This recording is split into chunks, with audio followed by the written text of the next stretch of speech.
से मैं आज की चर्चा शुरू करूंगा।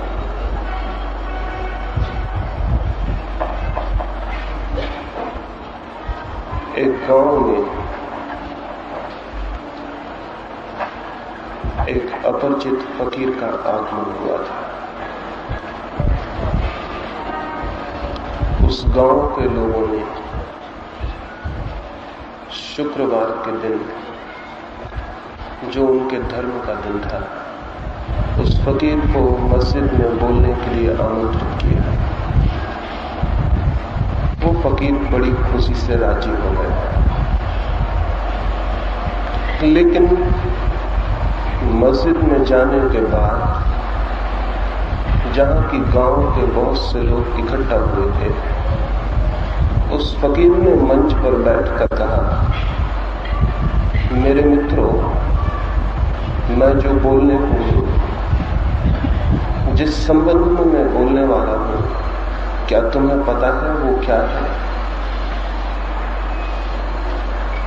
बहुत से लोगों ने एक साथ कहा, नहीं, हमें कुछ भी पता नहीं। वो फकीर मंच से नीचे उतर आया और उसने कहा, ऐसे अज्ञानियों के बीच बोलना मैं पसंद न करूंगा, जो कुछ भी नहीं जानते, जो कुछ भी नहीं जानते हैं उस विषय के संबंध में जिस पर मुझे बोलना है, उनके साथ कहां से बात शुरू की जाए, इसलिए मैं बात शुरू ही नहीं करूंगा। वो उतरा और वापस चला गया। वो सभा, वे लोग बड़े हैरान रह गए, ऐसा बोलने वाला उन्होंने कभी देखा न था। लेकिन फिर दूसरा शुक्रवार आया और उन्होंने जाकर उस फकीर से फिर से प्रार्थना की कि आप चलिए बोलने। वो फकीर फिर से राजी हो गए और मंच पर बैठकर उसने फिर पूछा, मेरे मित्रों, मैं जिस संबंध में बोलने को हूं, क्या तुम्हें पता है वो क्या है? उन सारे लोगों ने कहा, हाँ, हमें पता है, क्योंकि नहीं कहकर वे पिछली दफा भूल कर चुके। उस फकीर ने कहा, तब फिर मैं नहीं बोलूंगा, क्योंकि जब तुम्हें पता है तो मेरे बोलने का कोई प्रयोजन नहीं। जब तुम्हें ज्ञात ही है तो ज्ञानियों के बीच बोलना फिजूल है। वो उतरा और वापस चला गया। उन गांव के लोगों ने बहुत सोच विचार के ये तय किया था कि अब की बार नहीं, कोई भी नहीं कहेगा, लेकिन हाँ भी फिजूल चली गई। तीसरा शुक्रवार आया, वे सारे लोग फिर उस फकीर के पास गए और उन्होंने कहा कि चले और हमें उपदेश दें। वो फकीर फिर राजी हो गए। वो मंच पर आकर बैठा और उसने पूछा, मेरे मित्रों, क्या तुम्हें पता है मैं क्या बोलने वाला हूं? उन लोगों ने कहा, कुछ को पता है और कुछ को पता नहीं। उस फकीर ने कहा, तब जिनको पता है वे उनको बता दें, जिनको पता नहीं है मेरा क्या काम है? वो उतरा और वापस चला। चौथे शुक्रवार को उस गांव के लोगों ने हिम्मत नहीं की कि उस फकीर को फिर से आमंत्रण दें, क्योंकि उनके पास चौथा कोई उत्तर ही न था। 3 उत्तर थे और तीनों समाप्त हो गए थे और तीनों व्यर्थ हो गए थे। अगर आज मैं भी आपसे ये कहूं तो आपके पास चौथा उत्तर है? चौथा उत्तर क्या हो सकता है? और अगर चौथा उत्तर न हो तो एक रास्ता तो यह है कि उस फकीर के भांति मैं भी उतरूं और चला जाऊं और आपसे कहूं कि बोलने का कोई मतलब नहीं। और या फिर चौथा उत्तर मैं आपको बताऊं। मैं उस फकीर जैसा कठोर नहीं हूं, इसलिए नहीं जाऊंगा, उस संबंध में निश्चिंत रहें। और चौथा उत्तर क्या हो सकता है उस संबंध में आज आपसे मैं बात करूंगा। ये चौथा उत्तर न केवल जो मैं कहूंगा उसे समझने के लिए जरूरी है, बल्कि जीवन को, सत्य को जानने के लिए भी वही चौथा उत्तर जरूरी है। परमात्मा की खोज में भी वही चौथा उत्तर जरूरी है। आनंद की तलाश में भी वही चौथा उत्तर जरूरी है। काश उस मस्जिद के लोगों ने वो चौथा उत्तर दिया होता, लेकिन जमीन पर कोई ऐसी मस्जिद और मंदिर नहीं है जहां वो चौथा उत्तर मिल सके, इसलिए वहां भी नहीं मिला। वो चौथा उत्तर क्या है जो कि यदि दिया गया होता तो वो फकीर उस दिन वहां बोलता और लोगों से अपने हृदय की बातें कहता। क्या ये तीन ही उत्तर हो सकते थे? क्या ये नहीं हो सकता था कि वे सारे लोग कोई भी उत्तर न देते और चुप रह जाते? वो चौथा उत्तर होता। वे कोई भी उत्तर न देते और चुप रह जाते। वो चुप रह जाना चौथा उत्तर होता। और जो चुप रह जाने में समर्थ है वो उस बात को भी समझ सकेगा जो कही जा रही है, और उस जीवन को भी समझ सकेगा जो हमारे चारों ओर मौजूद है। लेकिन हम में से चुप रहने में कोई भी समर्थ नहीं है। हम बोलने में समर्थ हैं लेकिन चुप रहने में समर्थ नहीं। हम शब्दों के साथ खेलने में समर्थ हैं लेकिन मौन रह जाने में, और इसलिए शायद हम जीवन को गंवा देते हैं।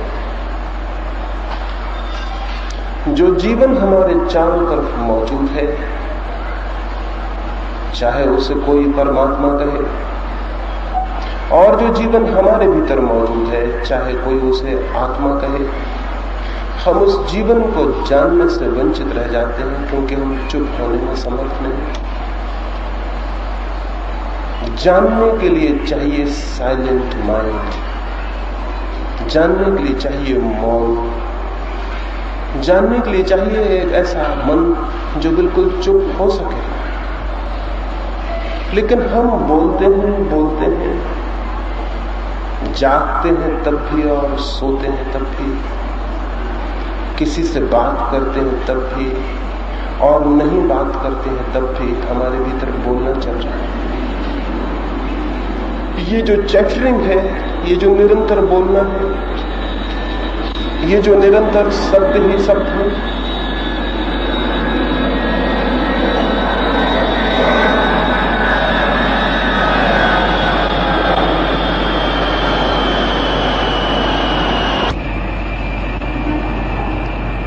इन शब्दों और शब्दों में हमारा मन उस सामर्थ्य को खो देता है, उस शक्ति को खो देता है,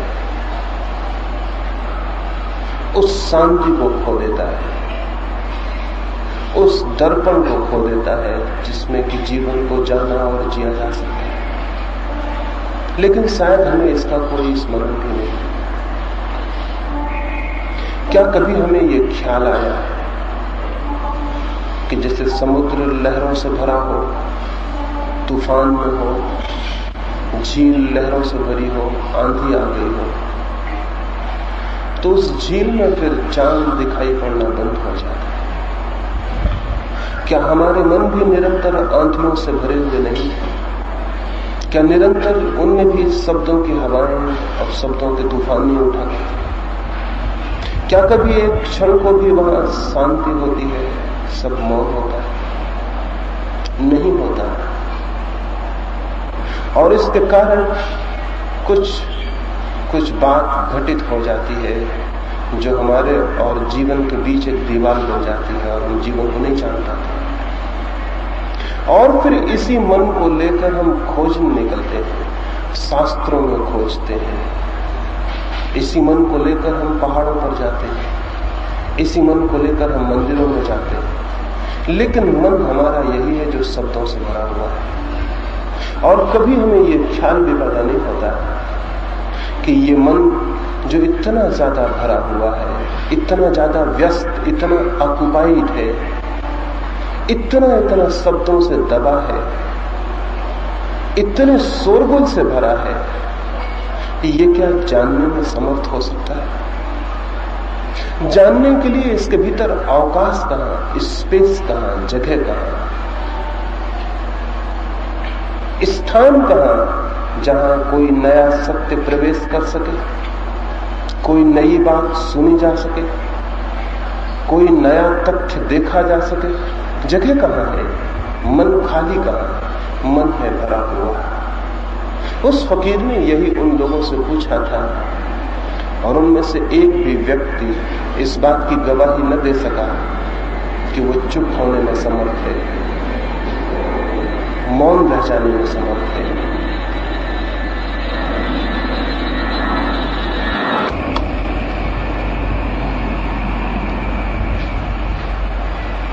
और तब उस फकीर ने ठीक ही किया कि उनसे वो कुछ कहने को राजी ना हुआ। उसका कहा हुआ व्यर्थ होता है, वहां सुनने वाला कोई मौजूद ही नहीं था। आप यहां मौजूद हैं, लेकिन केवल वही सुन पाएगा जो चुप होगा, मौन होगा। और जो अपने भीतर बोल रहा है वो कैसे सुन सकेगा? और जो अपने भीतर बातें कर रहा है उसके भीतर कोई दूसरे शब्द कैसे पहुंच पाएंगे? इस साइलेंस एक शांति, चौथा उत्तर है, वो कैसे हमारे भीतर पैदा हो सकता है, उसकी मैं आज आपसे बात करूंगा। इसके पहले कि मैं इस संबंध में कुछ कहूं कि हमारे भीतर मौन कैसे पैदा हो सकता है, जो कि सत्य को जानने का द्वार है और मार्ग है, ये जान लेना जरूरी होगा कि हमारे भीतर इतने शब्द कैसे इकट्ठे हो गए। शायद इस बात को जानने से ही कितने शब्द हमारे भीतर कैसे इकट्ठे हो गए हम उन्हें निकालने में भी समर्थ हो जाएं। पहली बार, शब्द इकट्ठे हुए नहीं हैं, हमने उन्हें इकट्ठा किया है। क्योंकि अगर वे इकट्ठे हुए होते तो हम उन्हें दूर भी नहीं कर सकते थे। हमने उन्हें इकट्ठा किया, हम 24 घंटे उन्हें इकट्ठा कर रहे हैं। हम 24 घंटे सब तरफ से उनको ढूंढ के ला रहे हैं। शायद हमें यह ख्याल है कि जितने ज्यादा शब्द होंगे हमारे पास उतना ही बड़ा हमारा ज्ञान हो जाएगा।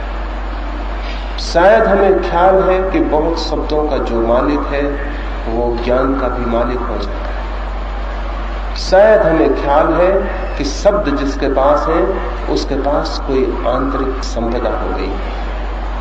इन्हीं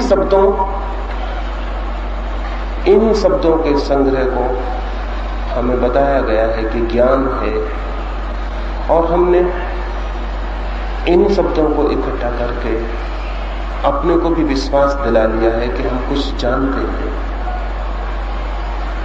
लेकिन अगर हम कुछ भी शब्दों को उठा कर देखें और खोज करें तो हमें भ्रम दिखाई पड़ जाएगा। ईश्वर, आत्मा, मोक्ष, प्रेम, सत्य, अहिंसा, इन शब्दों में हम सभी शब्दों से परिचित हैं। लेकिन इनमें से एक भी शब्द को उठा के उसे थोड़ा खोजें तो हमें पता चलेगा कि उस शब्द के भीतर हमारे पास कोई अनुभव नहीं। ईश्वर, इस शब्द को थोड़ा सोचें। इस शब्द के साथ आपकी कौन सी अनुभूति जुड़ी है? ये कोरा शब्द है या कोई अनुभव भी पीछे? आत्मा, इसके साथ कौन सा अनुभव है हमारा? कौन सी हमारी अपनी प्रतीति है? कौन सा एक्सपीरियंस है? या कि ये कोरा शब्द है? जब मैं कहता हूं मकान, जब मैं कहता हूं वृक्ष, तब शब्द नहीं होता हमारे पास, पीछे एक अनुभूति भी होती। जब मैं कहता हूं घोड़ा, तो शब्द ही नहीं होता, घोड़े का एक अनुभव भी होता है। लेकिन जब मैं कहता हूं आत्मा, जब मैं कहता हूं ईश्वर, तब हमारे पास क्या है? हमारे पास केवल एक शब्द है, थोथा और खाली, जिसमें कोई हमारा अनुभव नहीं, जिसमें हमारा कोई जानना नहीं। मनुष्य के पास दो तरह के शब्द हैं। एक तो वे शब्द हैं जो उसके अनुभव से निर्मित हुए हैं, और एक वे शब्द हैं जिनके साथ उसका कोई अनुभव नहीं। धर्म और दर्शन और फिलॉसफी के संबंध में हम जो कुछ जानते हैं वो दूसरे तरह के शब्द हैं जिनके साथ हमारा कोई अनुभव नहीं। और इन शब्दों के आधार पर जो बिल्कुल निष्प्राण, जो बिल्कुल डेड और मुर्दा है, जो वैसे ही है जैसे एक कवि एक समुद्र के किनारे था। वहां बड़ी सुखद हवाएं थी, बड़ी शीतल हवाएं थी, और वहां उसने सोचा कि उन हवाओं को वो अपनी प्रेयसी के पास भी पहुंचा दे। लेकिन उसकी प्रेयसी तो हजारों मील दूर एक अस्पताल में बीमार थी। तो उसने एक बहुत सुंदर संदूक में उस समुद्र की हवाओं को बंद किया और उस संदूक को अपनी प्रेयसी के पास पहुंचा दिया, और एक पत्र लिखा कि समुद्र के किनारे इतनी सुंदर हवाएं हैं, इतनी शीतल, इतनी आनंददायी कि मेरा मन होता है कि उन्हें तुम्हें मैं भेंट भेजूं। तो इस छोटी सी पेटी में थोड़ी सी हवाएं बंद करके भेज रहा हूं, तुम उन हवाओं को पाके प्रसन्न हो जाओ। लिखना मुझे हवाएं तुम्हें कैसी लगी। वो पेटी पहुंची, उसकी प्रेयसी ने वो पत्र पढ़ा और उस पेटी को खोला, लेकिन उसके भीतर तो कुछ भी नहीं था। समुद्र की हवाओं को पेटियों में नहीं भरा जा सकता है। समुद्र की हवाओं को जानना हो तो उन्हें अपने घर तक लाने का कोई उपाय नहीं है, खुद हमें ही समुद्र के किनारे जाना पड़ेगा। ये नहीं हो सकता है कि मेरा कोई मित्र पेटियों में भर के उन्हें मेरे पास भेज दे। हाँ, ये हो सकता है कि मैं खुद समुद्र के किनारे जाऊं और जानूं। ताजी हवाओं को पेटियों में भरते से ही वो मुर्दा हो जाएंगी, उनकी सारी ताजगी चली जाएगी। उसके पास पेटी तो पहुंची लेकिन हवाएं नहीं पहुंची। उसने बहुत खोजा उस पेटी में, लेकिन वहां कोई हवाएं नहीं। हमारे पास भी शब्द पहुंच जाते हैं, अनुभूतियां नहीं पहुंचती। सत्य के किनारे पर जो अनुभव किया जाता है उसे सत्य के किनारे पर ही जाकर अनुभव किया जा सकता है। कोई अनुभव करे और शब्द हमारे पास पहुंचा दे, वे शब्द हमारे पास खाली पेटियों की भांति पहुंचते हैं, उनमें कोई हवाएं नहीं होती। और उन्हीं शब्दों को हम इकट्ठा कर लेते हैं और उन्हीं शब्दों के हम मालिक बन जाते हैं और उन्हीं शब्दों के आधार पर हम जीना शुरू कर देते हैं। वे शब्द ही झूठे हो चुके हैं, हमारा जीवन भी उनके साथ झूठा हो जाता है, और उन्हीं शब्दों के आधार पर हम जीवन के प्रश्नों के उत्तर देने लगते हैं। अगर कोई पूछे ईश्वर है तो हम कोई उत्तर जरूर देंगे, जैसा उस मस्जिद के लोगों ने उत्तर दिया। अगर कोई पूछे आत्मा है तो हम उत्तर जरूर देंगे। अगर कोई पूछे सत्य क्या है तो हम उत्तर जरूर देंगे। और हम में से इतना समर्थ कोई भी नहीं होगा जो चुप रह जाए और इस बात को अनुभव करे कि मेरे पास थोथे शब्दों के सिवाय और क्या है, तो मैं कैसे उत्तर दूं। लेकिन जो आदमी चुप रह जाएगा उसने सत्य की तरफ, जानने की तरफ पहला कदम उठा दिया। उसने सत्य की तरफ यात्रा का पहला कदम उठा लिया, क्योंकि वो शब्दों की व्यर्थता को जान गया। और जो शब्दों की व्यर्थता को जान जाता है वही सत्य तक जाने की खोज कर सकता है। लेकिन जो शब्दों से तृप्त हो जाता है उसकी तो खोज बंद हो जाती है। और हम सारे लोगों की खोज बंद है। कोई एक तरह के शब्दों से तृप्त हो गया है, कोई दूसरे तरह के शब्दों से तृप्त हो गया है। कोई हिंदू होने से, कोई मुसलमान होने से, कोई जैन होने से। ये सब होना क्या है? ये शब्दों से तृप्त हो जाने के अतिरिक्त और कुछ भी नहीं। हमने कुछ उत्तर स्वीकार कर लिए, और जो आदमी कुछ उत्तर स्वीकार कर लेता है उसका मन मुर्दा हो जाता है, उसकी खोज बंद हो जाती है। मुर्दा मन शब्दों से भरा हुआ होता है, ताजा मन शब्दों से नहीं। जिज्ञासा से, इंक्वायरी से। मुर्दा मन का लक्षण है, उसके पास सब उत्तर बंधे हुए तैयार होते हैं। जीवित मन का लक्षण है, उसके पास प्रश्न तो होते हैं लेकिन उत्तर नहीं होते। उसके पास जिज्ञासा तो होती है, खोज की आकांक्षा और प्यास तो होती है, लेकिन उत्तर नहीं होते। और जिसके पास उत्तर नहीं है और प्रश्न है, उसका मन अचानक चुप हो जाता है, मौन हो जाता है। मौन हो जाने का पहला सूत्र है, उत्तरों से मुक्त हो जाइए। लेकिन हमारी हालत बिल्कुल उल्टी है।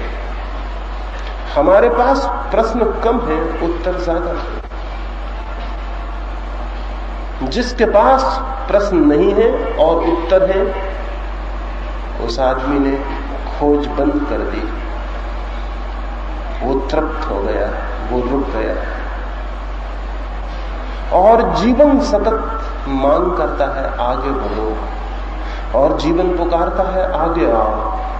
और जीवन कहता है, कहीं रुक मत जाना, क्योंकि रुकने के सिवाय मृत्यु और कुछ भी नहीं। लेकिन जो सतत बढ़ता है और कहीं रुकता नहीं, उस सातत्य में, उस निरंतर बढ़ते जाने में ही जीवन और उसके कदम एक साथ बढ़ने लगते हैं। और एक दिन आता है कि जीवन की जो सतत प्रवाहमान धारा है, वो जो जीवन की गंगा है, वो उसके साथ एक हो जाता है। जीवन ठहरा हुआ नहीं, लेकिन हमारे मन ठहरे हुए हैं। जीवन तो निरंतर सतत आगे जा रहा है, प्रतिक्षण बहा जा रहा है। हेराक्लिtus ने कोई 2000 वर्ष पहले यूनान में कहा था, नदी में दोबारा नहीं उतर सकते, एक ही नदी में दोबारा नहीं उतर सकते। उसने जीवन की नदी के बाबत कहा था। नदी तो बही जाती है, आज उतरे हैं उसमें, कल उसी नदी में नहीं उतर सकेंगे। वो नदी आगे चली गई, दूसरे पानी ने जगह ले ली होगी। मैं तो कहता हूं, एक ही नदी में एक बार भी उतरना बहुत कठिन है, क्योंकि जब तक पैर नदी के पानी को छुएगा, नीचे का पानी बह गया। जब पानी पैर नीचे जाएगा, तब तक ऊपर का पानी बह गया। जीवन तो बहाव है, लेकिन मनुष्य का मन ठहराव बन जाता है। और जो मन ठहर जाता है, वो जीवन से उसका संपर्क टूट जाता है, संबंध टूट जाता है। फिर वो कितना ही राम राम जपे और शास्त्र पढ़े, उसे कहीं परमात्मा की कोई झलक उपलब्ध न हो सकेगी, क्योंकि परमात्मा तो जीवन में व्याप्त है। जीवन का ही दूसरा नाम परमात्मा है। जीवन से संबंध जोड़ना है तो मुर्दा मन से संबंध तोड़ना पड़ेगा। और शब्दों से भरा हुआ मन डेड हो जाता है, मुर्दा हो जाता है। हम सबके मन मरे हुए मन है, जीवित मन नहीं। जीवित मन के लिए चाहिए, जहां जहां मन ठहर गया हो, वहां वहां से हम मन को मुक्त कर लें। जहां जहां मन रुक गया हो, वहां वहां से हम उसे छोड़ दें। जिन जिन किनारों को उसने जोर से पकड़ लिया हो, उन किनारों को हम छोड़ दें, ताकि बहाव पैदा हो सके, ताकि मन भी गति पा सके, डायनेमिक हो सके, डेड न रह जाए, परिवर्तन पा सके, प्रवाह पा सके। जितना प्रवाह मन में आएगा, उतना ही मन शांत होता जाएगा। मन की ये जो अशांति है, ये इसीलिए है कि मन को हम रोक के बंद किए हुए हैं और सारा जीवन बहा जा रहा है। मन तड़फ रहा है मुक्त होने को, लेकिन हम उसे बांधे हुए हैं। मन स्वतंत्र होने को पीड़ित है और हम उसे बांधे हुए। और बांधे हुए हम किस चीज से? कोई लोहे की जंजीरें नहीं, शब्दों की जंजीरें। और शब्द इतनी अद्भुत जंजीर बन जाते हैं कि आंखें बंद हो जाती हैं, कान बंद हो जाते हैं, हृदय बंद हो जाता है। एक शब्द सब कुछ बंद कर सकता है। हिंदुस्तान में 4000 5000 वर्षों से हम करोड़ों शूद्रों को सता रहे हैं, परेशान कर रहे हैं। क्यों? एक शब्द हमने ईजाद कर लिया, शूद्र। बस एक शब्द ईजाद कर लिया, शूद्र, और कुछ लोगों को हमने चिपका दिया कि ये शूद्र हैं। फिर हमारी आंखें बंद हो गई, फिर हम उनके कष्ट नहीं देख सके, क्योंकि शूद्र दरवाजा बंद हो गया। फिर हम उनकी पीड़ाएं अनुभव नहीं कर सके। फिर हमारा हृदय उनके प्रति प्रेम से प्रवाहित नहीं हो सका। एक शब्द हमने चिपका दिया, सूत्र एक ईजाद कर लिया शब्द, और उस शब्द के आधार पर हम 5000 साल से करोड़ करोड़ लोगों को परेशान कर रहे हैं। और हमें ये ख्याल भी पैदा नहीं हुआ कि हम ये क्या कर रहे हैं। इसलिए ख्याल पैदा नहीं हुआ क्योंकि जिसे हमने शूद्र कह दिया वो हमारे लिए मनुष्य ही नहीं रह गया, उसका मनुष्यों से कोई संबंध नहीं रह गया। एक शब्द खड़ा हो गया, शूद्र, और मनुष्य अलग हो गए। वो ठीक हमारे जैसा व्यक्ति दूसरी तरफ मनुष्यों के बाहर हो गया। अगर उसने वेद की ऋचाएं सुन ली तो हमने उसके कान में शीशा पिघलवा के भरवा दिया, क्योंकि वो सुनने का हकदार न था, वो शूद्र था। हमें ये ख्याल भी न आया उसके भीतर भी हमारे जैसी एक आत्मा है जो सत्य की खोज करना चाहती है। और अगर उसने वेद को सुनने की हिम्मत की है, आकांक्षा की है, तो ये स्वागत के योग्य बात है। नहीं, ये हमें ख्याल नहीं आया। एक शब्द काफी था कि वो सूत्र है, और बात खत्म हो गई। हमारे कान बंद हो गए, हमारे प्राण बंद हो गए, हमारे हृदय बंद हो गए। हमने हजारों शब्द ईजाद कर लिए हैं और वो दीवार की तरह खड़े हुए हैं। मैं एक घर में मेहमान था, उस घर के लोगों ने मेरे साथ बहुत अच्छा व्यवहार किया। वे मुझे बड़े प्रेम से 2 दिन अपने घर में रखे। चलने के कोई 2 घंटे पहले उस घर के मालिक ने मुझसे पूछा, आपकी जाति क्या है? उन्हें मेरी जाति का कोई पता नहीं था, और मेरी कोई जाति है भी नहीं। पता हो तो कैसे हो? तो मैंने उनसे मजाक में कहा कि आप खुद ही सोचें कि मेरी जाति क्या हो सकती है।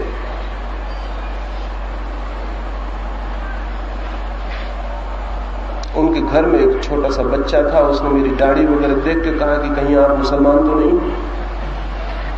मैंने कहा कि अगर तुम कहते हो तो यही सही, मुसलमान ही सही।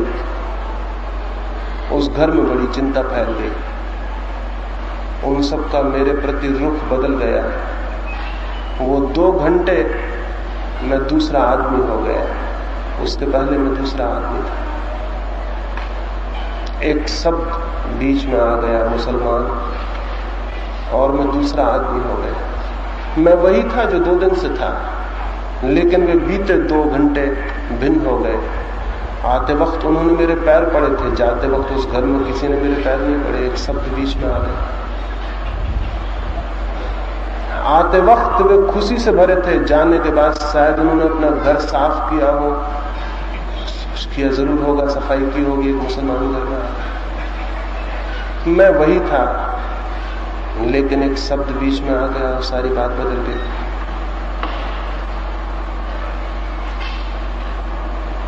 हमने न मालूम कितने शब्द खड़े किए हुए हैं जो दीवार की तरह एक दूसरे मनुष्य को अलग कर रहे हैं, और मनुष्य को ही अलग नहीं कर रहे हैं, हमारी आंखों को भी अंधा कर रहे हैं,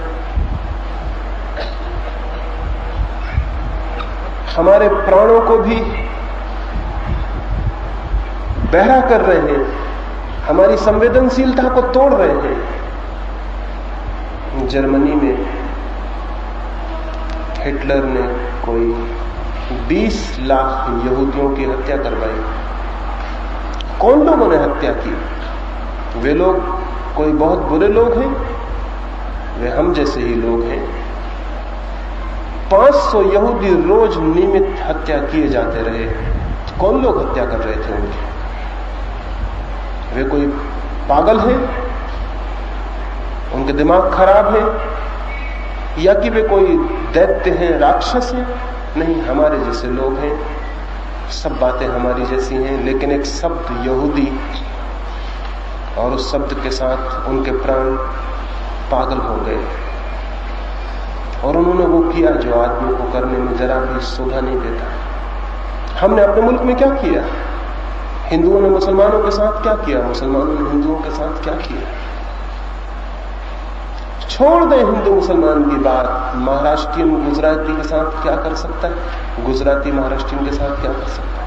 हिंदी बोलने वाला गैर हिंदी बोलने वाले के साथ क्या कर सकता है? गैर हिंदी बोलने वाला हिंदी बोलने के वाले के साथ क्या कर सकता है? कुछ शब्द, और उन शब्दों में जहर भरा जा सकता है और हमारे प्राण बिल्कुल ही पागल हो सकते हैं। ऐसे बहुत से शब्दों की दीवार हमने खड़ी कर ली। इन शब्दों की दीवारों में जो घिरा है वो आदमी कभी भी धार्मिक नहीं हो सकता। शब्दों से मुक्त होना चाहिए। तो एक तो शब्द है दीवार की तरह मनुष्य को तोड़ रहे हैं, और साथ ही ये शब्द जीवन के प्रति भी हमारी आंखों को नहीं खुलने देते, वहां भी आंखों को बंद रखते हैं।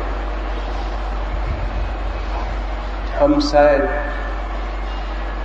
सब तरफ शब्दों को खड़ा कर लेते हैं, अपने चारों तरफ एक किला बना लेते हैं शब्दों का, उसके भीतर छिप जाते हैं।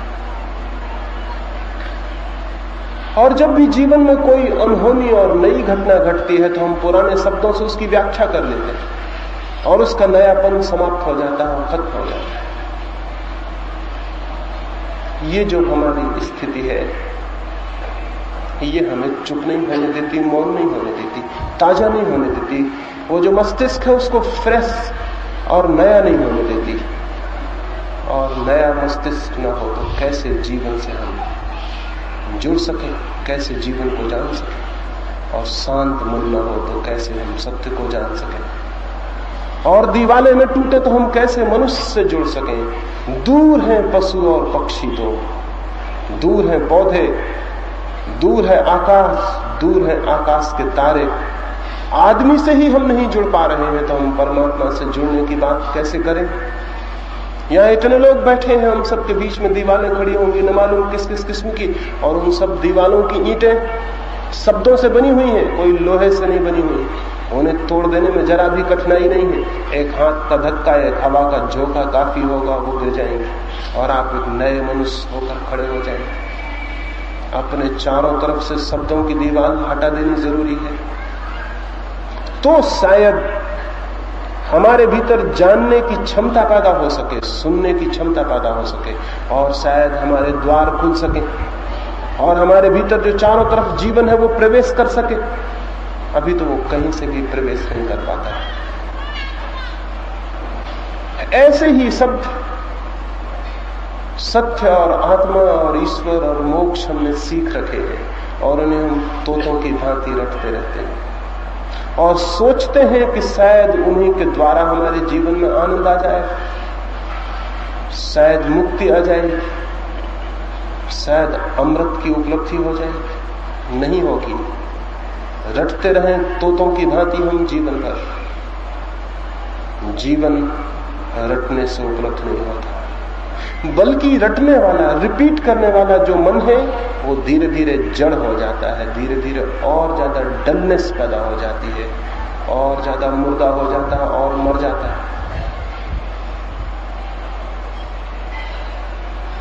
क्या करें, कैसे ये दीवार टूट जाए? पहली बात, इस बात का हमें स्पष्ट बोध हो जाना चाहिए कि ये शब्द दीवार बना रहे। क्योंकि अगर कोई आदमी कारागृह में बंद हो, जेल में बंद हो, और उसे ये भी पता ना हो कि वो जेल में बंद है, तो वो छूटने का उपाय ही नहीं करेगा। अगर उसे ये भी पता ना हो कि मैं जेल के भीतर बंद हूं, तो छूटने का सवाल ही नहीं है। मुक्ति के प्रयास का प्रश्न भी नहीं होगा, प्रश्न भी नहीं होगा। कारागृह से छूटने के लिए पहली बात तो जरूरी है कि वो जान ले कि मैं कारागृह में बंद हूं। अगर ये अनुभव में आ जाए कि मैं कारागृह में बंद हूं, तो जिन दीवालों को उसने कल तक सजाया था और चित्र लगाए थे और फूल लगाए थे, वो दीवालें उसे शत्रु की भांति मालूम होने लगी। वो उनकी सजावट बंद कर देगा और उनको तोड़ने का उपाय करेगा। हम शब्दों की दीवालों को कारागृह अगर न मानते हो, तो हम शब्दों की दीवालों को और सजावट करते हैं और उस पर फूल लगाते हैं, इत्र छिड़कते हैं, उन शब्दों की हम पूजा करते हैं और उन शब्दों को हम और स्वागत करते हैं, तो दीवार और बड़ी होती चली जाती है। हम सब अपने अपने कारागृह को सजाने में लगे हुए हैं, तो उससे मुक्त होने का तो सवाल ही नहीं। हिंदू या मुसलमान सब कारागृह हैं, लेकिन हम तो हिंदू, जैन, मुसलमान इन शब्दों को ऊंचा उठाने में लगे। हम तो इस बात में लगे हुए हैं कि दुनिया में हिंदू धर्म का झंडा गड़ जाए, या ईसाई धर्म का झंडा गड़ जाए, या जैन धर्म का झंडा गड़ जाए। और हम तो जय जयकार करने की कोशिश में लगे हैं कि हिंदू धर्म की जय हो, मुसलमान धर्म की जय हो, हमारा झंडा गड़ जाए। और हम तो इसकी घोषणा करने में लगे हैं कि हिंदू धर्म महान धर्म है और बाकी सब छोटे धर्म हैं, और इस्लाम ही असली धर्म है, बाकी सब झूठे हैं, और क्राइस्ट के सिवाय और कोई मुक्तिदाता नहीं है। इस तरह की बातें जो लोग कह रहे हैं, इस तरह की घोषणाएं जो लोग कर रहे हैं, वे तो अपने कारागृह को सजा रहे हैं कि उसे तोड़ेंगे कैसे। हम तो सारे लोग अपने अपने शब्दों की पूजा करने में लगे, और हमने तो शब्दों के लिए मंदिर बना रखे हैं, और हम लोगों को इकट्ठा कर रहे हैं, उन शब्दों की रक्षा के लिए संगठन बना रहे हैं, उन शब्दों की रक्षा के लिए हत्या करने के लिए हम तैयार हैं, उन शब्दों की रक्षा के लिए चाहे आदमी को मारना पड़े हम मारने को राजी। हमारी किताबें ये कर रही हैं, हमारे ग्रंथ ये कर रहे हैं, हमारा प्रचार ये कर रहा है। सारी दुनिया में धर्म के नाम पर शब्दों के झंडे गड़ाने की कोशिश की जा रही, चाहे उनके आसपास कितने ही आदमियों की हत्या हो जाए, और आज तक हत्या होती रही है, और आज भी हत्या हो रही है, और कल के लिए भी कुछ नहीं कहा जा सकता। अगर आदमी ऐसा ही रहा तो कुछ भी हो सकता है। पुराने शब्द फीके पड़ जाते हैं तो हम नए शब्द पकड़ लेते हैं। महावीर पर आज लड़ाई होनी बंद हो गई, शायद मोहम्मद पर भी लड़ाई होनी करीब करीब बंद हो गई, तो नए नाम आ गए हैं। मार्क्स नया नाम है, इस पर लड़ाई शुरू हो गई। कम्युनिज्म नया शब्द है, इस्लाम, हिंदू पुराने पड़ गए, इस पर लड़ाई शुरू हो गई। अब सारी दुनिया में कम्युनिज्म एक शब्द है जिस पर लड़ाई खड़ी हुई है। नई आइडियोलॉजी खड़ी हो गई जिन पर हम लड़ेंगे और हत्या करेंगे। अमेरिका नए शब्दों को पकड़े हुए बैठा है, रूस नए शब्दों को पकड़े हुए बैठा है, नए शब्दों पर लड़ाई हो रही, और लड़ाई यहां तक पहुंच सकती है कि शायद सारी मनुष्य जाति को समाप्त हो जाना पड़े। किस बात पर? इस बात पर कि कुछ शब्द हमको प्रिय थे और कुछ शब्द आपको प्रिय थे, और हम अपने शब्दों को छोड़ने को राजी नहीं थे, और आप अपने शब्दों को छोड़ने को राजी नहीं थे। क्या आदमी अपने इस बचकानेपन से मुक्त नहीं होगा? क्या ये बच्चों जैसी बातें और शब्दों की लड़ाइयां बंद नहीं होगी? ये तब तक बंद नहीं होगी जब तक हम शब्दों को आदर और पूजा देते रहेंगे, क्योंकि जिसको हम पूजा देते हैं उससे हम छुटकारा कैसे पा सकते हैं? छुटकारा पाने के लिए पहली बात जरूरी है, शब्द कारागृह हैं और उनका ज्ञान हमें मुक्त नहीं करता बल्कि बांधता है, ये जान लेना जरूरी है। इसको जानते ही आपके भीतर से दीवार गिरनी शुरू हो जाएगी, वो जो शब्दों का भवन है वो खिसकना शुरू हो जाएगा।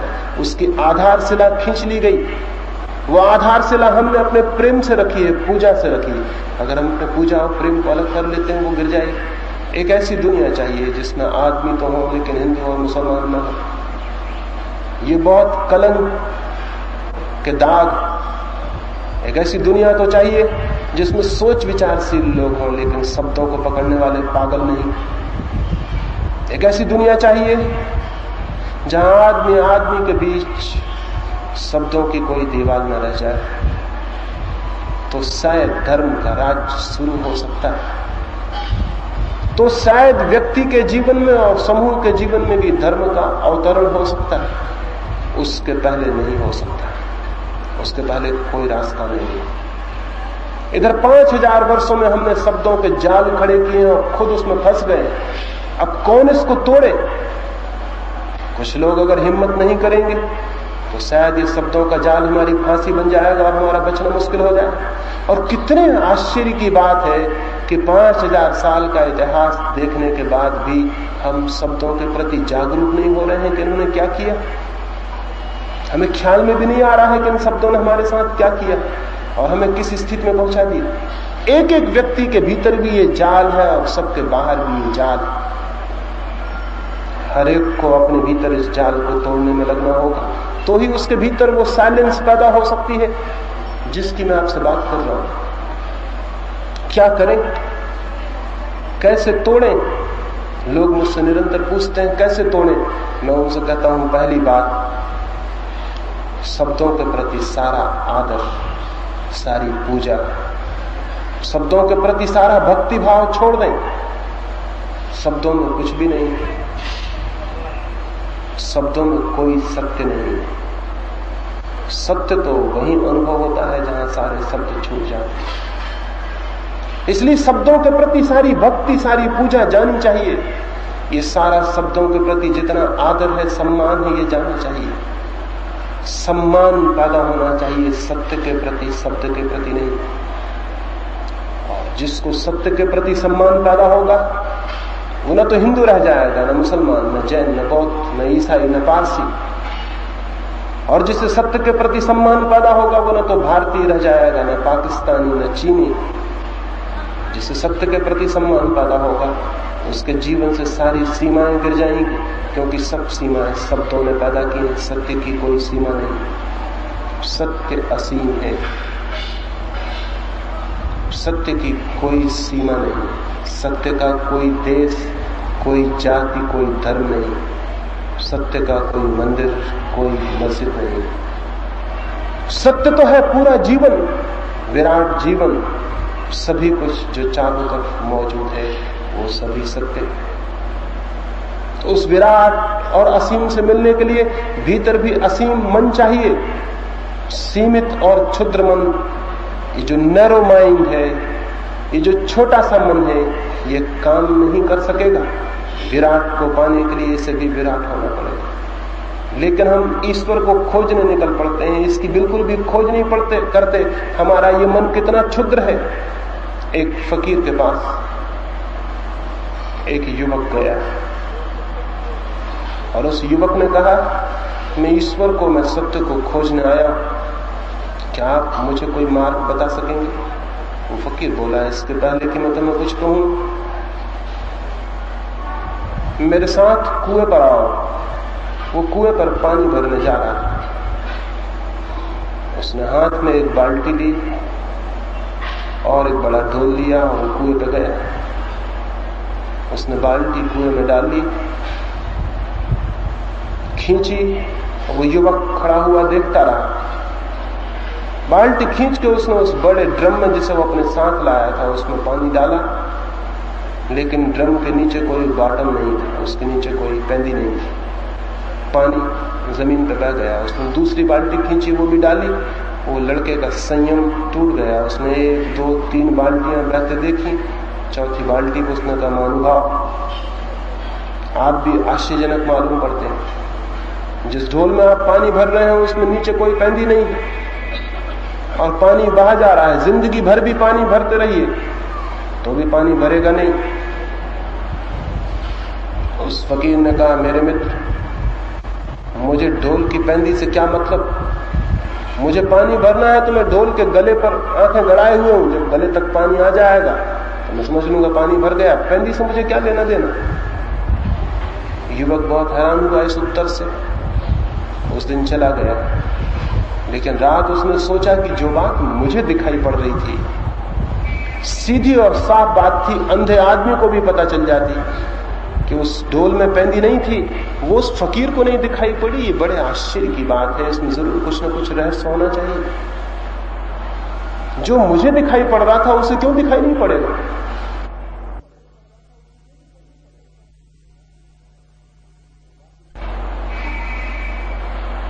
वो वापस गया दूसरे दिन और उसने कहा कि मुझे माफ करें, मैंने अशिष्टता की कि मैंने आपसे कहा कि जिस ढोल में पेंदी नहीं हो उसमें पानी मत भरिए, लेकिन रात मैंने सोचा तो मुझे दिखाई पड़ा कि जो बात मुझे दिखाई पड़ रही थी, मैं जो कि बिल्कुल अज्ञानी हूं, तो क्या आपको दिखाई नहीं पड़ रही होगी? आपको भी दिखाई पड़ रही होगी, तब जरूर बात कुछ और है। तो मुझे कृपा करके समझाएं कि उस पेंदी से रहित ढोल में पानी भरने का क्या आशय था? उस फकीर ने कहा, ठीक हुआ कि तुम लौट आए, क्योंकि अक्सर जो लोग सत्य खोजने आते हैं उनके साथ पहला काम मैं यही करता हूं, पेंदी रहित ढोल में पानी भरता हूं। वो मुझे पागल समझ के वापस लौट जाते हैं और फिर कभी नहीं आते। लेकिन तुम लौट आए, तुम पहले आदमी हो लौटने वाले, तुमसे मैं कुछ कहूंगा। तुम्हें यह तो दिखाई पड़ गया कि जिस ढोल में पेंदी नहीं है उसमें पानी नहीं भरा जा सकता, लेकिन तुम्हें यह दिखाई क्यों नहीं पड़ता कि तुम्हारा मन जो इतना क्षुद्र है उसमें आकाश जैसे विराट सत्य को नहीं भरा जा सकता। तुम्हें यह तो दिखाई पड़ गया कि जो बर्तन पानी भरने में समर्थ नहीं है उसमें पानी नहीं भरा जा सकता, लेकिन तुम्हें यह दिखाई क्यों नहीं पड़ता कि जो मन अभी सत्य को भरने में समर्थ नहीं है उसमें सत्य नहीं भरा जा सकता। लेकिन तुम वापस लौट आए हो, तुमसे कुछ बात हो सकती है। सत्य की खोज तो छोड़ दो। जैसा कि तुमने मुझसे कहा था कि पानी भरना बंद करो, पहले इसके भीतर पेंदी होनी चाहिए, वही मैं तुमसे कहता हूं, ईश्वर और सत्य की खोज तो छोड़ दो, पहले उस मन की फिक्र करो जो तुम्हारे भीतर है और जो सत्य की खोज करने जा रहा है। हम सारे लोग खोज करने निकल पड़ते हैं बिना इस बात को देखे हुए कि जो मन खोज करने जा रहा है वो कैसा है।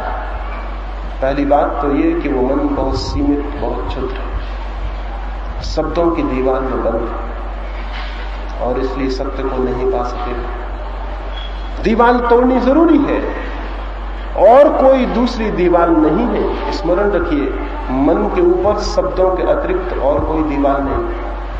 अगर शब्द अलग हो जाए तो मन एकदम निराकार हो जाए। कभी आपने सोचा, कभी अपने मन के भीतर खोजी ये बात कि अगर शब्द न हो तो वहां क्या हो? अगर कोई भी शब्द न हो तो भीतर क्या होगा? कोई दीवार न होगी, कोई सीमा न होगी, मन निराकार हो जाएगा।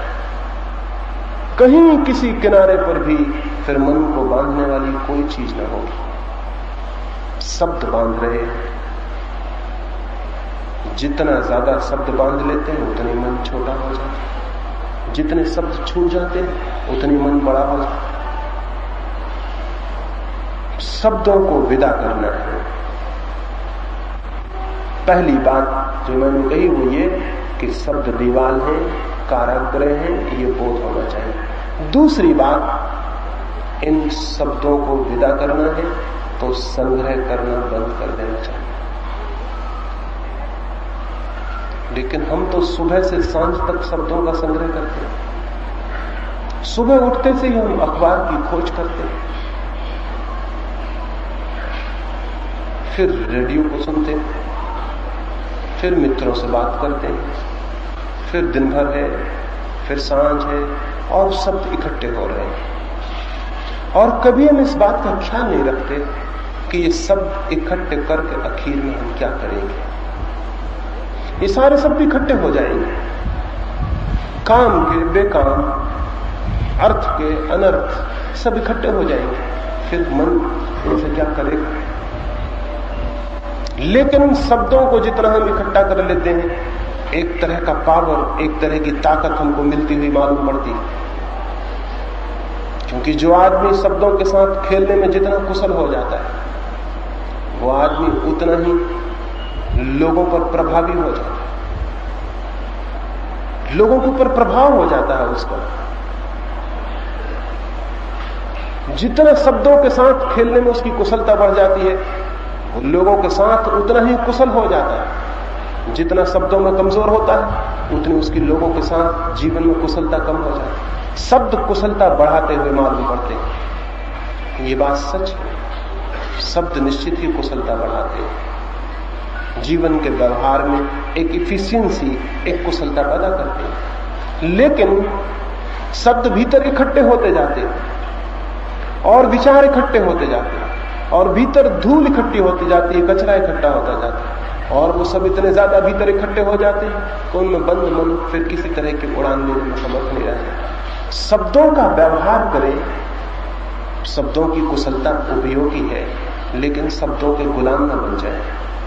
कोई शब्द आपको पकड़ने वाला ना हो जाए, शब्द आपके हाथ के साधन हो, शब्द जीवन के साध्य न बन जाए।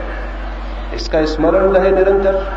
शब्द जीवन के लिए, बोलने के लिए, संबंधित होने के लिए जरूरी है, लेकिन शब्द भीतर जंजीरें नहीं बन जानी चाहिए।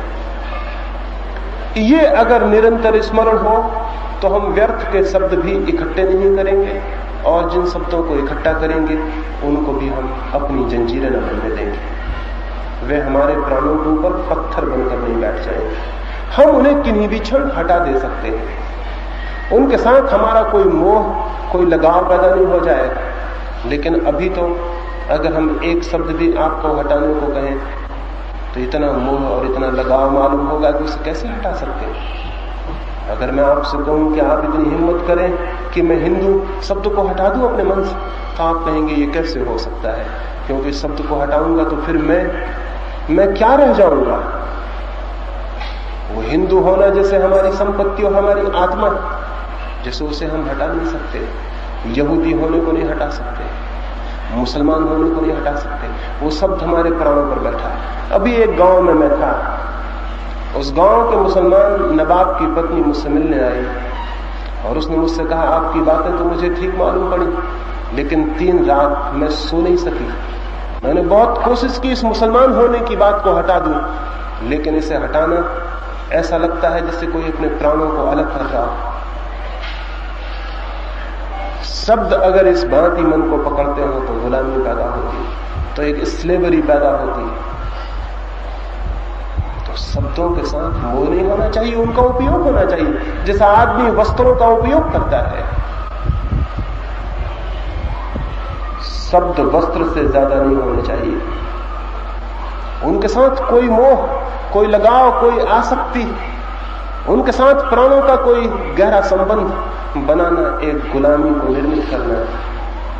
और जब ये गुलामी निर्मित हो जाए तो फिर हम अपने ही हाथ से पैदा किए हुए जाल में फंस जाते हैं, जिससे बाहर निकलना कठिन हो जाता है। मैंने उस महिला को कहा कि अगर तुम्हारी इतनी भी सामर्थ्य नहीं है कि तुम एक शब्द को अपने से मुक्त कर सको, तो फिर क्या तुम सोचती हो कि ये मन जो इतना कमजोर और गुलाम है, क्या ये मन ईश्वर को जान सकेगा?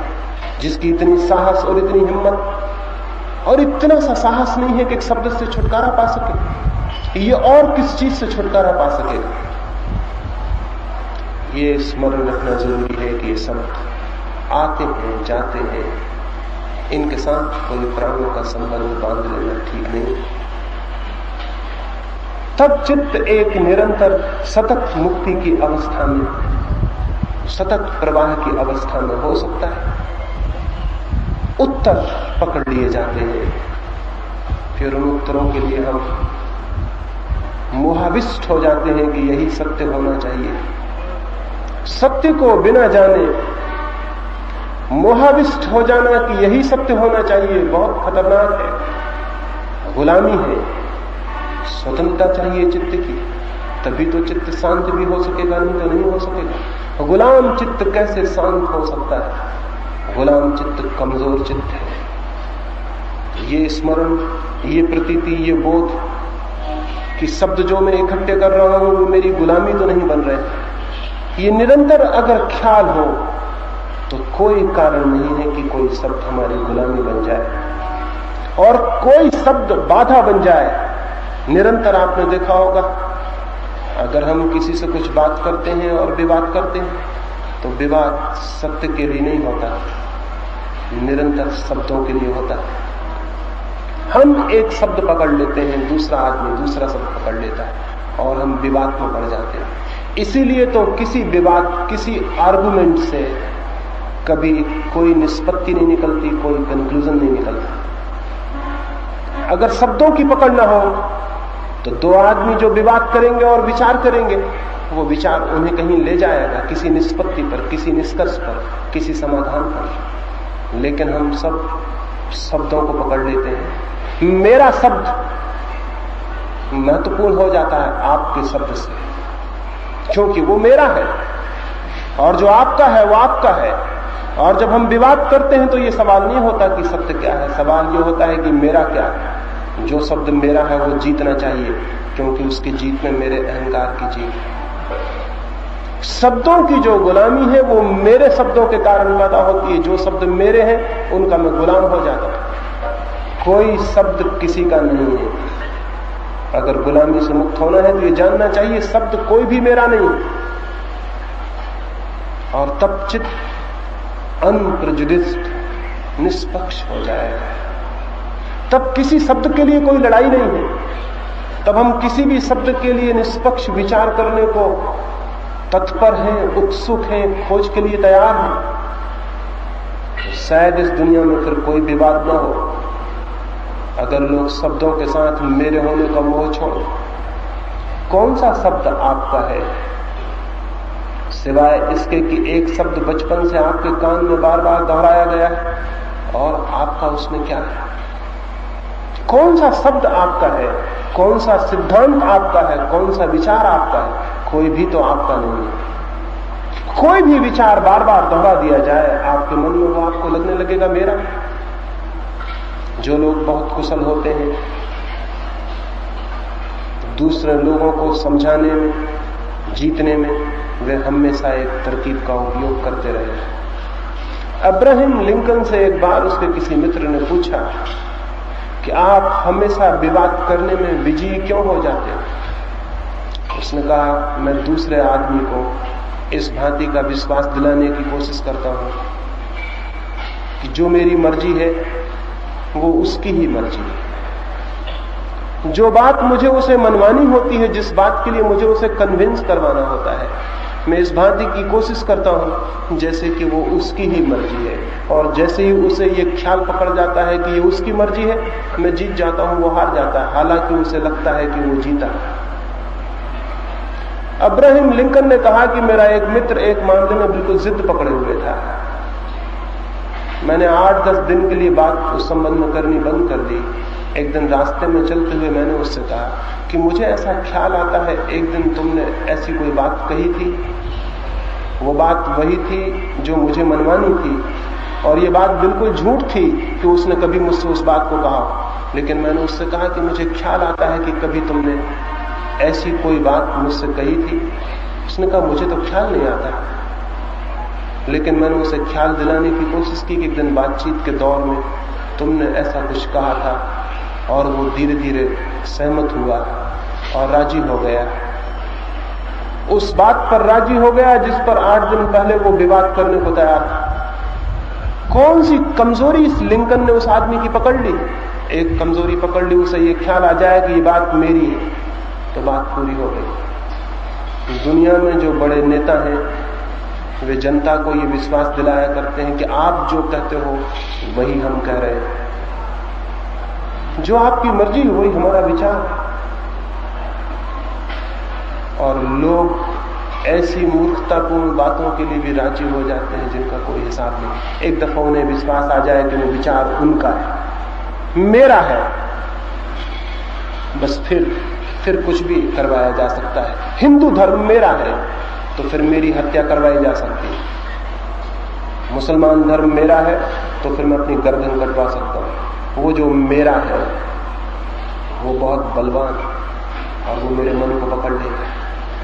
ये जो शब्द और विचारों की सारी गुलामी है, ये मेरे की वजह से पैदा हुई। इसको अगर तोड़ना है तो एक बात जान लेनी है, कोई शब्द मेरा नहीं है, कोई विचार मेरा नहीं है।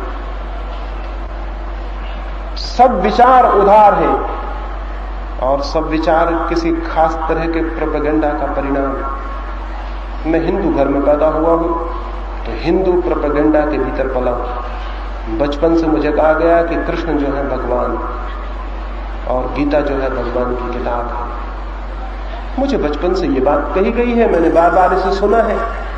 धीरे धीरे मुझे ये एहसास आ गया है कि ये मेरा ख्याल है कि कृष्ण जो है भगवान है, गीता जो है भगवान की किताब। ये मेरा ख्याल है। ये 20, 25 वर्ष, 50 वर्ष तक निरंतर दोहराने का परिणाम है कि मुझे लगता है ये मेरा ख्याल, इसमें मेरा क्या है। अगर मुझे मुसलमान घर में रखा गया होता तो मेरा ख्याल ये होता कि कुरान जो है वो भगवान की किताब है, और अगर मुझे ईसाई घर में रखा गया होता तो मेरा ख्याल ये होता कि बाइबल जो है वो ईश्वर की किताब है। बचपन से जो प्रोपेगेंडा है, प्रचार है, उसका परिणाम है कि लगता है कि ये मेरे शब्द, ये मेरा धर्म है, ये मेरा देश, ये मेरी जाति, ये शब्द मेरे हैं और वो शब्द मेरे नहीं। फिर गुलामी खड़ी हो जाती। आज तक हम बच्चों के मन गुलाम बनाते रहे। एक अच्छी दुनिया पैदा नहीं हो सकी क्योंकि माँ बाप ने निरंतर ये कोशिश की है कि जिस गुलामी में वे कैद हैं उनका बच्चा उस गुलामी के बाहर न हो जाए, वो भी उसी कारागृह में बड़ा हो। हर बाप हर माँ की ये कोशिश रही है आज तक कि जिस गुलामी में वो है बच्चा उस गुलामी के बाहर न हो जाए। शायद एक डर था इसमें, और वो केवल ये था कि अगर वो मेरी गुलामी से बाहर हुआ तो वो किसी दूसरे की गुलामी में पड़ जाएगा। अगर वो हिंदू घेरे के बाहर हुआ तो पता नहीं मुसलमान हो जाए, ईसाई हो जाए। इसके पहले कि वो ईसाई या मुसलमान हो उसे हिंदू बना देना जरूरी है। और दुनिया में जितने धर्म हैं वो चूंकि सभी एक न एक तरह की गुलामियां हैं, इसलिए हर बाप परेशान है और डरा हुआ है कि मेरा बच्चा कहीं इस गुलामी को छोड़कर उस गुलामी में न चला जाए, क्योंकि अपनी गुलामी फिर भी अपनी है, पराई तो नहीं है, अपनी अकेली नहीं है, बाप दादों से हजारों वर्ष से है, परंपरागत है। जो अपनी है वो गुलामी हो तो भी अच्छी मालूम पड़ती। इस वजह से आज तक दुनिया में स्वतंत्र मन पैदा नहीं हो सका।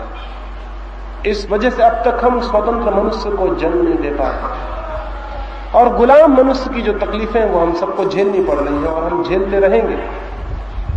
लेकिन क्या ये हमेशा ही चलाए जाना? क्या कोई रास्ता नहीं खोजना है कि बदलाव हो सके? क्या कोई फिक्र नहीं करनी है कि क्रांति आ सके और हम स्वतंत्र मनुष्य को जन्म दे सकें? लेकिन आप अपने बच्चों के लिए स्वतंत्रता के मार्गदर्शिता तभी हो सकेंगे जब आप स्वतंत्र हो जाएं। और स्वतंत्र होने के लिए जरूरी है, पहली बात, अपने मन से ये ख्याल अलग कर दें कि कोई विचार मेरा है। ये मेरे का ख्याल टूट जाए और आप पाएंगे आप एकदम निष्पक्ष हो गए, एकदम मुक्त हो गए। सारी जंजीरें जैसे टूट गई, सारी प्रेजुडिस, सारे पक्ष गिर गए। और अगर आप अपने बच्चों को भी इस निष्पक्ष चित्तता में विकसित कर सकें और उन्हें समझा सकें कि जो तुमने नहीं जाना है वो तुम्हारा नहीं है, चाहे मैं कहूं, चाहे कोई भी कहे, चाहे हजारों साल की परंपरा कहे, लेकिन तुम किसी शब्द के और सिद्धांत के गुलाम मत हो जाना। तुम खोजना, तुम खुद खोज करना, तुम इंक्वायरी करना, अपने मन को ताजा रखना हमेशा खोजने के लिए। तो शायद बच्चे आने वाली दुनिया में एक स्वतंत्र मनुष्य की जाति को जन्म देने में समर्थ हो जाए। लेकिन उसके पहले उन सारे लोगों को स्वतंत्र होना होगा, हम सारे लोगों को, मुझे, आपको। दूसरी बात है, मेरे का ख्याल छोड़ देना आवश्यक है। और तीसरी बात, पहली बात तो ये बोध कि शब्द कारागृह है, दूसरी बात कि शब्द मेरे नहीं है, और तीसरी बात शब्द के साक्षी होने की सामर्थ्य पैदा करनी चाहिए, विटनेस होने की सामर्थ्य पैदा करनी चाहिए। मन में शब्द घूम रहे हैं, थोड़ी देर को कभी एकांत में बैठ के केवल उनके साक्षी हो जाना चाहिए। जैसे रास्ता चल रहा हो और लोग निकल रहे हो और कोई बैठ जाए और सिर्फ साक्षी हो जाए और लोगों को निकलने दे। ऐसे ही विचार को भी निकलने देना चाहिए, शब्द को भी निकलने देना चाहिए, और दूर खड़े होकर देखना चाहिए। क्या होगा दूर खड़े होकर देखने से?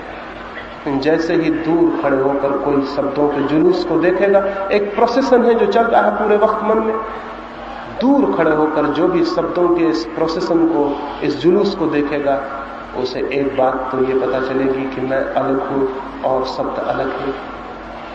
और दूसरी बात उसे ये पता चलेगी, एक शब्द के जाने और दूसरे के आने के बीच में इंटरवल है, अंतराल है, खाली जगह। हर दो शब्दों के बीच में थोड़ा गैप है। जो व्यक्ति अपने भीतर थोड़ा दूर खड़े होकर शब्दों की चलती हुई धारा को देखेगा, उसे दो बातें दिखाई पड़ेंगी। पहली, शब्द अलग है, मैं अलग हूं। दूसरी बात, हर शब्द के जाने और दूसरे के आने के बीच में गैप है, खाली जगह। उसी खाली जगह में साइलेंस का अनुभव होगा। शब्दों के बीच खाली जगह है, हम यहां इतने लोग बैठे हैं। अगर कोई हवाई जहाज से देखे तो उसे हमारे बीच में खाली जगह दिखाई नहीं पड़ेगी, लेकिन वो धीरे धीरे करीब आए, एक जंगल को आप हवाई जहाज से देखें तो दरख्तों के बीच खाली जगह दिखाई नहीं पड़ेगी। नीचे आए तो धीरे धीरे एक दरख्त दूसरे दरख्त के बीच में खाली जगह का पता चलेगा। अभी आप यहां बैठे हैं, मैं इतने दूर से देखता हूं, आपके बीच की खाली जगह मुझे पता नहीं चलती, लेकिन आपके करीब आऊं तो आपके पास खाली जगह है। अगर खाली जगह न हो तो आप बैठ ही नहीं सकते थे। दो आदमियों के बीच खाली जगह जरूरी है। दो शब्दों के बीच भी खाली जगह है, नहीं तो एक शब्द दूसरे शब्द के ऊपर चढ़ जाएगा। मैं अभी बोल रहा हूं, कितने हजारों शब्द बोले, हर शब्द और दूसरे शब्द के बीच में खाली जगह है, नहीं तो आपको समझ नहीं सकेंगे। हमारे मन के भीतर भी जो विचार चल रहे हैं, शब्द और शब्द के बीच में खाली जगह है, लेकिन हमने कभी ठहर के इसे देखा नहीं। हम इसे ठहर के देखेंगे निकट जाके तो ये इंटरवल्स हमें दिखाई पड़ेंगे, और ये जो इंटरवल्स हैं, ये जो शब्दों के बीच में खाली जगह है, वहीं से आपको पहली दफे साइलेंस का अनुभव होगा, शांति का अनुभव होगा, मौन का अनुभव होगा। और जैसे ही आपको इस शांति का अनुभव होगा, वैसे ही आपको पता चलेगा शब्दों में कारागृह था, शांति में मुक्ति है। शब्दों में जेल थी, शांति में स्वतंत्रता। ये आपको पता चलेगा। ये मेरे कहने से पता नहीं चल सकता, ये किसी और के कहने से पता नहीं चल सकता। ये तो शांति का जैसे ही अनुभव होगा, जैसे शब्दों के बीच में खाली जगह मिलेगी और आप उसमें डूब जाएंगे, तो आप पाएंगे शब्द बंधन है, शून्य स्वतंत्रता है। शब्द कारागृह है, शून्य मोक्ष। और एक बार भी साइलेंस का एहसास शुरू हो जाए तो कोई भी आदमी शब्दों से भरा न रहना चाहेगा। एक बच्चा पत्थर बीन रहा हो नदी के किनारे और उसे कोई हीरे जवाहरात देने वाला मिल जाए तो वो पत्थर फेंक देगा, हीरे जवाहरात तो पकड़ लेगा। आपको पता ही नहीं है कि साइलेंस क्या है, इसीलिए शब्दों से उलझे हुए हैं और परेशान। एक बार पता चल जाए, एक बार ये पता चल जाए कि क्या है शांति, क्या है मौन, तो फिर आप शब्दों को पकड़ने वाले न रह जाएंगे। उसी दिन से आपकी जिंदगी में क्रांति हो जाएगी, आप दूसरे आदमी हो जाएंगे। लेकिन पता ही नहीं है, और कठिनाई यह है कि कोई दूसरा आपको बता नहीं सकता। खुद ही जानना होगा, खुद ही पहुंचना होगा। 3 सूत्र मैंने आपसे कहे। पहली बात, शब्द कारागृह है, इसका अनुभव। दूसरी बात, शब्द मेरे नहीं है, इसका अनुभव। तीसरी बात, शब्दों के बीच में खाली जगह है, इसका अनुभव। ये तीसरी बात सर्वाधिक महत्वपूर्ण है। पहली 2 बातें उसकी भूमिका है, तीसरी बात महत्वपूर्ण है। थोड़ी देर कभी रात बिस्तर पर पड़े हुए शब्दों के साक्षी मात्र रह जाए, मन में चल रही हैं उनकी धाराएं, चुपचाप आंख बंद करके अंधेरे में उनको देखते रहे, क्या हो रहा है, कौन से विचार चल रहे हैं। उन्हें जाने दें, रोकना नहीं है, छेड़ना नहीं है, चलने दें, सिर्फ देखें। दूर जैसे खड़े हैं और देख रहे हैं, अपने आप बीच की खाली जगह दिखाई पड़नी शुरू हो जाएगी। और रोज रोज जितना ये साक्षी होने का क्रम गहरा होगा, खाली जगह बड़ी होती जाएगी। जैसे जैसे आप देखने में समर्थ हो जाएंगे अपने भीतर, उतने उतने बड़े गैप्स, उतनी उतनी खाली जगह पैदा हो जाएगी। एक क्षण आएगा, शब्द नहीं होगा, फिर शब्द आएगा। धीरे धीरे कई क्षण बीत जाएंगे, शब्द नहीं होंगे। धीरे धीरे वक्त आएगा, घड़ियां बीत जाएंगी और शब्द नहीं होंगे। और जब शब्द नहीं होंगे तो कौन होगा, क्या होगा? जब शब्द नहीं होंगे तो मन की सारी क्षुद्रता टूट जाएगी, सारी दीवारें टूट जाएंगी। रह जाएगा मन जिसकी कोई सीमा नहीं। उसी मन का नाम आत्मा है जिसकी कोई सीमा नहीं। रह जाएगा मन जिस पर कोई दीवार नहीं। उसी मन का नाम परमात्मा है जिसकी कोई दीवार नहीं। रह जाएगा एक विराट चैतन्य जो मुझ में सीमित नहीं है, जो सब में व्याप्त है और सब में फैला हुआ है। उसकी जो प्रतीति है वही आनंद है, वही सत्य है, वही अमृत। एक छोटी सी कहानी में मैं अपनी चर्चा को पूरा करूं।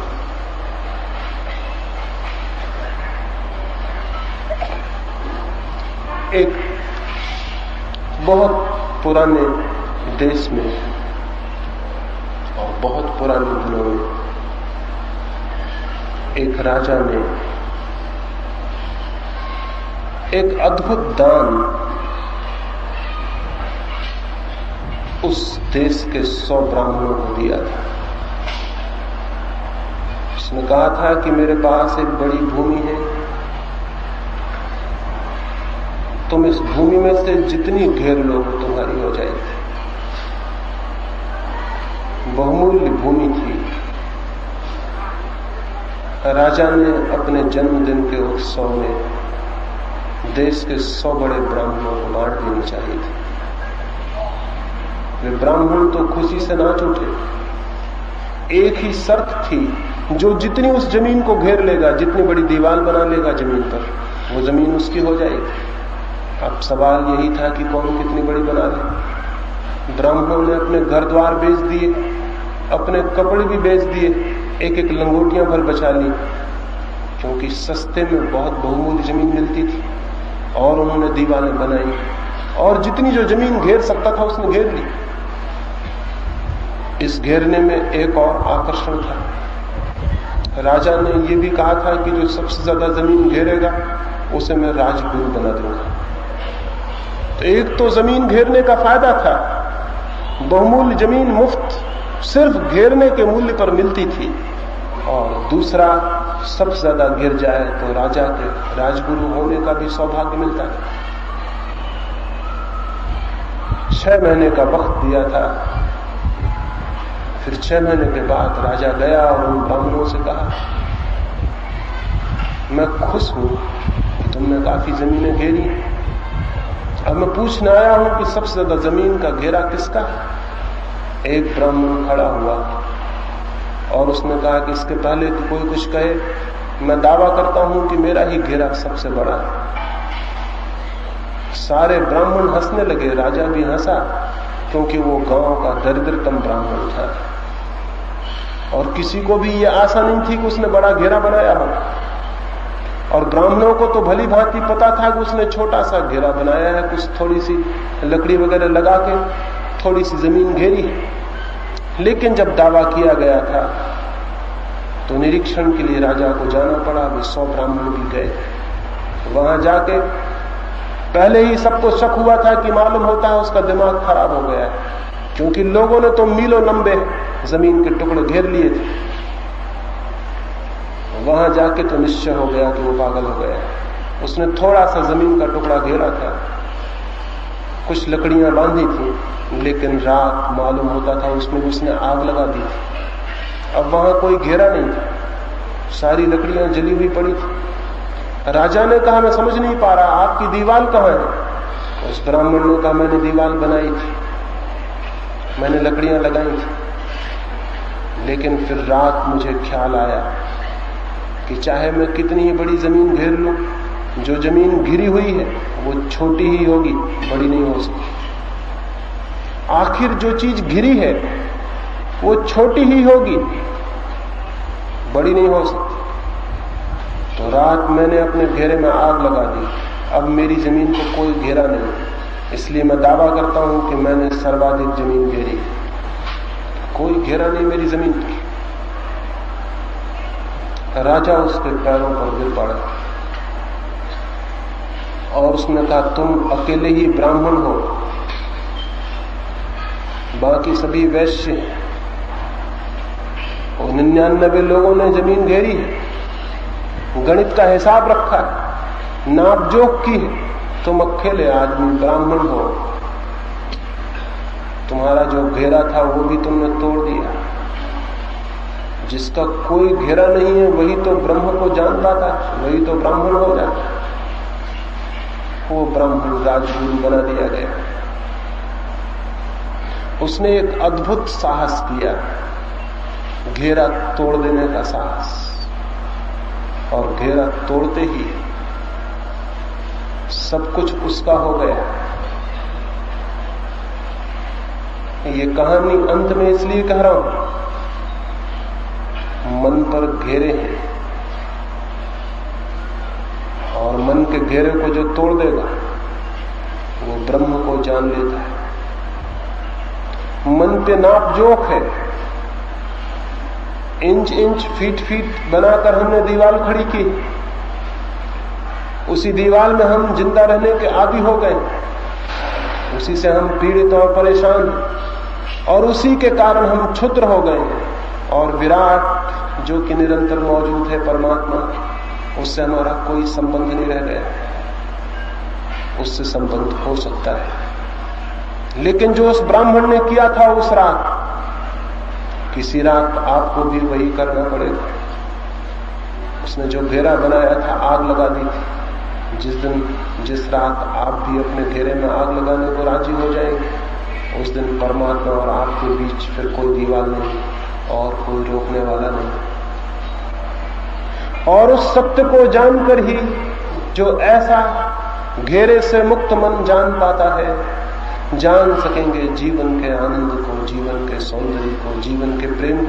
उसके पहले सब दुख और सब नरक, उसके पहले सब अंधकार है, उसके पहले सब पीड़ा और मृत्यु है, उसके बाद न पीड़ा है न मृत्यु, उसके बाद न दुख है न दैन्य, उसके बाद जो भी है वो परम आनंद है और परम शांति है। उसे जान लेना ही, उसे पा लेना ही जीवन का लक्ष्य है। और जो उसे पाने से वंचित रह जाता है, उसका जीवन व्यर्थ ही चला जाता है। वो कंकड़ पत्थर बीनने में गंवा देता है और हीरे जवाहरातों के ढेर उसके निकट थे, उनको नहीं देख पाता। वो मिट्टी को बांधने में गंवा देता है, सोने की खदानें उसके पास थी, उनको नहीं देख पाता। वो क्षुद्र को कमाने में, विराट की संपदा को पाने से वंचित रह जाता है। आज की संध्या थोड़ी सी बात मैंने आपसे कही, शब्द के घेरों और दीवार से मुक्त हो जाने की। इस संबंध में बहुत प्रश्न उठे होंगे, क्योंकि जिसको प्रश्न न उठे हो वो तो आज की रात ही अपने घेरे में आग लगाने में समर्थ हो सकता है, लेकिन नहीं, प्रश्न उठे होंगे। मैं जब बोलता था तब आपके भीतर बहुत से शब्द जग गए होंगे, तो उन प्रश्नों की हत्या के लिए कल का समय निश्चित है। जो जो प्रश्न उठे हों वो कल पूछे जा सकते हैं, इस ख्याल से नहीं कि मैं उनके उत्तर दूंगा, बल्कि इस ख्याल से कि उनकी हत्या में आपका सहयोगी हो सकूं। उत्तर देने वाला मैं कौन हूं? और मेरा तो कहना ही यह है कि उत्तर इकट्ठे मत करना। फिर भी कल इस संबंध में जो भी पूछने को ख्याल आया हो उसकी बात करूंगा। मेरी बातों को इतनी शांति और प्रेम से सुना, तो यह आशा करता हूं कि किसी न किसी दिन वो अद्भुत क्षण आपके जीवन में उतरेगा जब आप अपनी क्षुद्रता को तोड़ने में समर्थ हो जाएंगे। जिस दिन अपनी क्षुद्रता को तोड़ देंगे मन की, उसी दिन परमात्मा आपका है। वो परमात्मा तो भीतर मौजूद है, लेकिन हम उसे अपनी दीवार के कारण अनुभव नहीं कर पा रहे। वो परमात्मा जो आपके भीतर कैद है, उसके प्रति मैं प्रणाम करता हूं। अंत में